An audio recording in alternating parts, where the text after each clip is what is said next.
Hello everyone, mentor 365 channel में आपका स्वागत है। और मैं सौरभ यादव आज डिटेल में डिस्कस करने वाला हूं AWTPO वाले बच्चे जो साइंस को लेके कंफ्यूज है कि साइंस में क्या कुछ पढ़ना है।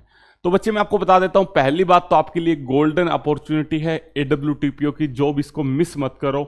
दूसरी, साइंस के लिए हमने साइंस स्पेशल बैच चलाया हुआ है, basic to advance level bilingual आपको पढ़ाया जा रहा है। बेसिक केमिस्ट्री करवाई है, फिर एडवांस केमिस्ट्री करवाई है, फिर फिजिक्स करवा दी है। Complete within a week आप ये लगा लो, आपके MCQ सीरीज के साथ आपका बैच खत्म हो जाएगा। सिलेबस ऑलमोस्ट खत्म हो चुका है 90%। आज ही जुड़ के देखिए, जबरदस्त तरीके से उसमें पढ़ाया गया है। आप किसी भी बढ़िया से बढ़िया प्लेटफॉर्म पे देख लेना, इतनी बढ़िया क्लासेस आपको कहीं देखने को नहीं मिलेंगी। ठीक है बच्चे, अब बात कर लेते हैं साइंस के बारे में। देखो, साइंस आपकी 25 नंबर की आने वाली है 100 में से। दूसरा, 3 मेजर फैक्टर हैं जिसकी वजह से मैं आपको कह रहा हूं कि साइंस में रिस्क मत लेना बच्चे। पहली चीज, 100 नंबर का आपका पेपर है और नेगेटिव मार्किंग नहीं है। नेगेटिव नहीं है का मतलब क्या है? आप 100 में से 100 अटेम्प्ट कर सकते हैं। दूसरी चीज क्या है? टाइम 90 मिनट है, 90 मिनट का आपको पूरा समय मिलने वाला है। नेगेटिव मार्किंग भी नहीं है। इसका मतलब क्या है? जिस भी बच्चे के 20 से कम नंबर आएंगे उसके रेस से बाहर होने के पूरे चांस हैं। तो साइंस में बिल्कुल भी रिस्क मत लो, 100% आप साइंस पढ़ के जाओ जिस भी प्लेटफॉर्म से आपको मिलती है। ऐसा मत सोचो कि यार कर लेंगे देख लेंगे, ऐसा नहीं होता बच्चे। जहां से भी, क्योंकि ये अपॉर्चुनिटी है, गोल्डन अपॉर्चुनिटी आपके पास। डेली 2 घंटे साइंस पढ़ना शुरू कर दो और जहां मर्जी आपको बढ़िया लगे वहां से आप करो, लेकिन करके जाओ इसको, क्योंकि नेगेटिव नहीं है। सबसे बड़ी बात मैं आपको ये बता रहा हूं, ठीक है। दूसरी चीज, साइंस में आपको क्या करना है, साइंस में देखो, आपका सिलेबस देखो एक बार, आप सिलेबस देखो एक बार। थर्मो दे दी, न्यूटन लॉज ऑफ मोशन दे दिए, ग्रेविटी दे दी, फिर मोशन दे दिया, प्रेशर दे दिया, यूनिट ऑफ मेजरमेंट दे दिया, साउंड, हीट, टेम्परेचर, इलेक्ट्रॉनिक्स भी दे दिया। आप अगर एक बार सिलेबस को ध्यान से ऑब्जर्व करोगे, chemistry of everyday life, important catalyst, chemical and physical chain, definition based question, तो आपको 2 चीजें देखने को मिलेंगी।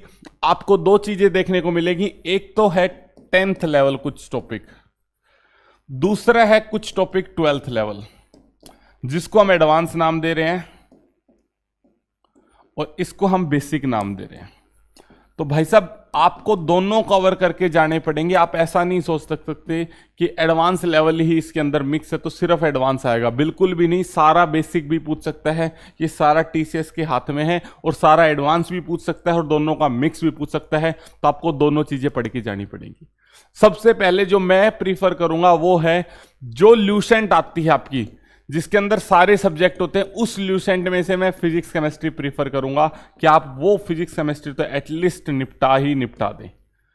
सबसे पहले जब आप ये कर लेंगे, इसमें 11th 12th लेवल भी काफी सारी चीजें दी हैं, रिडॉक्स रिएक्शन है, डिस्प्लेसमेंट रिएक्शन वगैरह है, हर चीज लगभग इन्होंने कवर करने की कोशिश करी है। ल्यूसेंट जर्नल नॉलेज में, जिसमें हिस्ट्री पॉलिटी सब है, उसमें से ये अच्छे से करने के बाद आप MCQ लगाएं किरण वगैरह से या घटना चक्कर से। 10th लेवल ये हो गया 10th लेवल के लिए।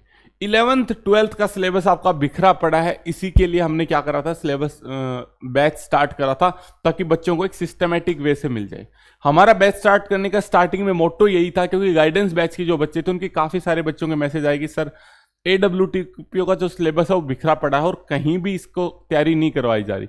इसीलिए हमने AWTPO का पूरा बैच स्टार्ट ना करके सिर्फ साइंस स्पेशल करा कि यार बच्चों को सिर्फ वो चीज मिलनी चाहिए जो उनको रिक्वायरमेंट है। मैथ, रीजनिंग, कंप्यूटर वगैरह तो सब पढ़ के बैठे हैं, ठीक है।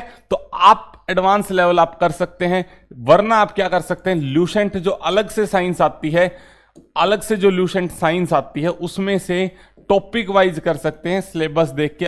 वरना उसको अगर आप पूरी पढ़ने जाओगे तो बहुत टाइम लग जाएगा। सिलेबस देख के आप उसमें से साइंस कर सकते हैं। तो भाई बेहतरीन मौका है आपके पास, अभी बिल्कुल नहीं चूकना। दोनों चीजें आपको कवर करके जानी है। डेली 2 घंटे देना स्टार्ट कर दो, डेली अभी 2 घंटा, 1 घंटा केमिस्ट्री, 1 घंटा फिजिक्स, जिसका AWTPO टारगेट है। 1 घंटा फिजिक्स, 1 घंटा केमिस्ट्री, आप दोनों चीजें स्टार्ट कर दो और लास्ट एग्जाम तक आप ये चीजें चलने दो। जिसका सिर्फ AWTPO, जिनका HCM का भी पेपर है, वो बच्चे मिक्स करके चलेंगे। उनको ये तो पढ़ना ही पढ़ना पड़ेगा, प्लस उनको इंग्लिश भी करनी पड़ेगी, मॉक भी देने पड़ेंगे, करंट अफेयर भी है, स्टैटिक जीके भी है। एक चीज समझनी पड़ेगी, मैं हमेशा बार बार बोलता हूं कि सब्जेक्ट वाइज पढ़ो, सब्जेक्ट वाइज पढ़ो। इसीलिए बोलता हूं अगर आपके आज सारे सब्जेक्ट्स पूरे होते, आपका मैथ का सिलेबस कंप्लीट होता, इंग्लिश कंप्लीट होती, रीजनिंग कंप्लीट होती, तो आज आप फुल तरीके से mock test, current affairs, static GK computer पे लग सकते थे HCM वाले बच्चे। लेकिन अभी कुछ बच्चों का सिलेबस बचा भी हुआ है, तो आपको हताश निराश नहीं होना है। अगर आप किसी एग्जाम को टारगेट करके चल रहे हैं तो आपको टारगेट ओरिएंटेड पढ़ना पड़ेगा, उसका कोई अल्टरनेटिव नहीं है। HCM लास्ट 30 डेज की आपकी काफी डिमांड आ रही है, वो वीडियो आ जाएगी, आज शाम तक आपकी वीडियो डल जाएगी, ठीक है। लेकिन अभी AWTPO पे फोकस करो, एक भी गलती की गुंजाइश आप नहीं कर सकते। मॉक टेस्ट ज्यादा से ज्यादा लगा दो, मैथ में देख लो, रीजनिंग में देख लो, नंबर नहीं कटना चाहिए, लेवल ठीक मिलेगा। जहां नेगेटिव नहीं होती वहां लेवल ठीक होता है, ये बात समझ लो, ठीक है। और आप ये मान के चलो 80+ का स्कोर ही सेफ स्कोर मानो आप अपने आप में, 80+ का स्कोर, उससे नीचे ये मत समझो कि सिलेक्शन की तरफ आप बढ़ रहे हो, ठीक है। दिन रात मेहनत करनी पड़ेगी, 12-12 घंटे आपको करना पड़ेगा, तब जाके बात बनेगी भाई। अभी क्योंकि खुद ही आप देख लो, 2 घंटे अगर आपने फिजिक्स केमिस्ट्री को दे दिए, उसके पास आपके पास 10 घंटे बचे, 10 घंटे में से 2 घंटे मॉक को दे दिए, 8 घंटे बचे, 8 में से मैथ भी है, इंग्लिश अगर HCM दे रहे तो इंग्लिश भी है, HCM नहीं दे रहे तो आपका कंप्यूटर भी है, और करंट अफेयर भी है, स्टैटिक जीके भी है, रीजनिंग भी है, काफी सारे सब्जेक्ट्स आपको मैनेज करके चलने हैं। तो भाई जी जान लगा दो, लग जाओ तैयारी के। जो आपका कंफ्यूजन बार बार आ रहा है कि सर साइंस किस लेवल की पढ़े, तो भाई बिल्कुल मिक्स पढ़नी पड़ेगी, 10th लेवल भी पढ़नी पड़ेगी, 11th 12th लेवल भी पढ़नी पड़ेगी, क्योंकि जो आपका सिलेबस है वो इस हिसाब से है, वो बिखरा पड़ा है, वो मिक्स कर दिया, वो कहीं एक जगह आपको नहीं मिलने वाला है। और NCERT बेस पढ़ने पर ज्यादा आप ध्यान ना दो। देखो NCERT बेस्ट है, ब्रह्मास्त्र पढ़ लोगे तो नीचे कुछ नहीं बचा, आप ये समझ लो। आपने ब्रह्मास्त्र ही चला दिया, युद्ध में आपने ब्रह्मास्त्र चला दिया तो उससे नीचे कोई हथियार नहीं बचा।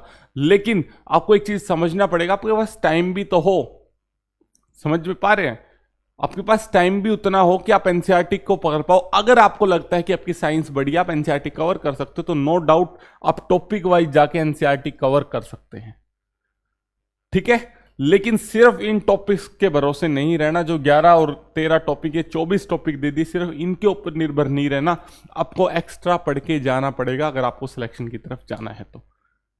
लास्ट में फिर बता रहा हूं, इतनी बेहतरीन वैकेंसी इस जन्म को में आखिरी मौका है, क्योंकि दोबारा ये 5-7 साल बाद आएंगी, तब तक हम सब ओवर एज हो चुके होंगे, तो अभी नहीं तो कभी नहीं। लग जाओ तैयारी के। ऑफिस जॉब है, एक दिन छुट्टी एक दिन काम होता है, 5-6 घंटे की नौकरी होती है, ठीक है। मोटिवेशन जी जान लगानी पड़ेगी। आज सबसे बड़ी दिक्कत क्या हो रही है कि आप डिस्ट्रैक्ट ज्यादा हो रहे हो, आप कंफ्यूज ज्यादा हो रहे हो। कंफ्यूज मत हो, एक सिंपल चार्ट बना लो कि 2 घंटे ही पढ़नी है, बस 2.5 घंटे ही पढ़नी है साइंस, और यहां से ही पढ़नी है, और बस यही पढ़ के जाऊंगा। अगर आप इतना भी फिक्स कर लोगे ना कि सिर्फ ये सोर्स है, अगर लिमिटेड सोर्स अपने बना लोगे, प्रैक्टिकल रहो। पहली बात तो आपके पास अगले 60 दिन है, 60 दिन का मतलब क्या, अगर 2 घंटे पढ़ रहे तो 120 घंटे आप फिजिक्स केमिस्ट्री पढ़ोगे, तो आपको पता होना चाहिए कि 120 घंटे में कितनी फिजिक्स केमिस्ट्री कवर हो सकती है। ऐसा नहीं कि आप सब कुछ कवर करने पे चलेंगे। न्यूमेरिकल्स अगर आपको लगता है कि कवर हो रहे हैं तो ठीक है, वरना जो 1000 MCQ सर करवाने वाले हैं, मैं कोशिश करूंगा उनकी कुछ वीडियोस आपके साथ शेयर कर दूं यूट्यूब पे, या ऐप में फ्री कर देंगे कुछ वीडियो। लेकिन आप करो भाई, पहली चीज ये है, ठीक है। न्यूमेरिकल से बचना नहीं है, न्यूमेरिकल आने के पूरे चांस है जब ये लेवल दे दिया तो, ठीक है। यूनिट एंड मेजरमेंट पे क्वेश्चन पूछेगा ही पूछेगा, न्यूटन लॉ ऑफ मोशन पे न्यूमेरिकल्स भी पूछ सकता है, ओम्स लॉ पे पूछ सकता है, मैग्नेटिज्म पे पूछ सकता है, ठीक है बच्चे। तो जुड़े रहे मेट्रो 365 के साथ, लग जाओ तैयारी के यार भाई।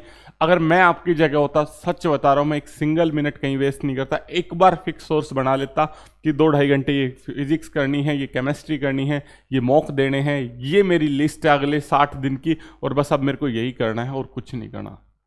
दिन रात लगा देते भाई, सच्चाई बात है। इतनी बढ़िया वैकेंसी, ये समझो, ठीक है। Thank you, bye bye, take care, जय हिंद। और जिन बच्चों को साइंस से डर लगता है भाई, एक बार AWTPO के लिए, अगर आपका टारगेट सीरियस है और आपको साइंस से दिक्कत आ रही है, तो एक बार जुड़ के देखिए AWTPO वाले साइंस स्पेशल बैच में, बेहतरीन तरीके से चीजों को करवाए गए हैं। Thank you, bye bye, take care.